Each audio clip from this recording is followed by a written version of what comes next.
back to our Smith and Wollensky live broadcast with Mully, Hanley, and special guest Bruce Weber on 670 The Score.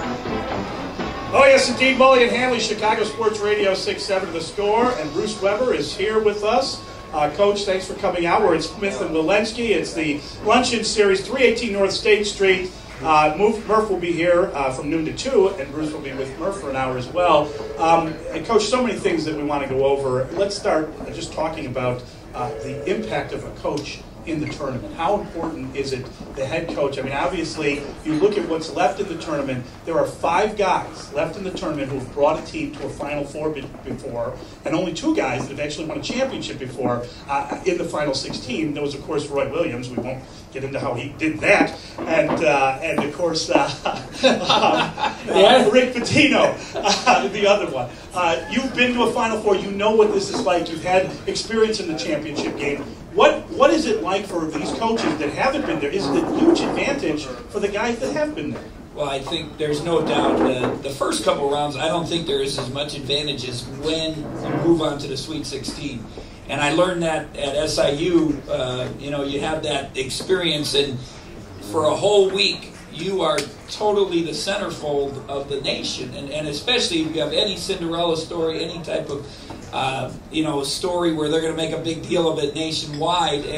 And now can your kids deal with that attention and keep their focus on winning the games? Are they satisfied and making that big step? And I think all the years when I was at Purdue watching it, the first couple times we weren't ready for it. We didn't understand it. And then slowly but surely, you start to understand what it's about, the focus, trying to block everything else out. But then you have to have players. The whole thing is let the kids enjoy it.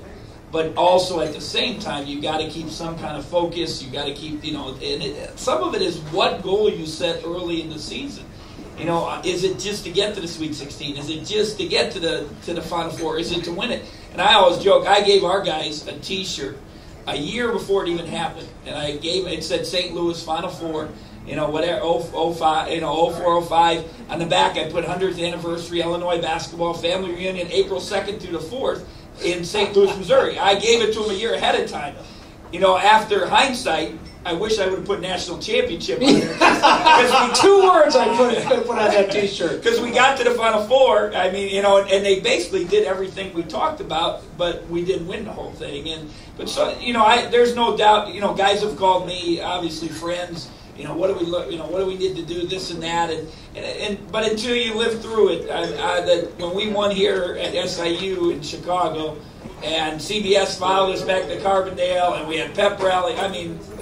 We had no chance when we played. Not only when you're playing Connecticut with Okafor and all those guys, and Ben Gordon hitting jumpers, and Kent Williams looking at me, what the heck do I do?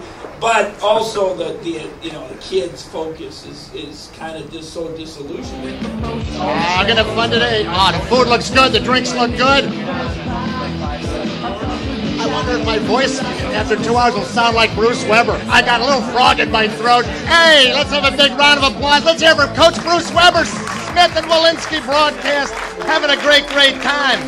Oh, man, look at this crowd. How come we're at this table? We should be out there getting something to eat. You're right about the food. It's starting to get you hungry. There's Chef Hans over there. He's serving all this great food. Right here looking at the Chicago River.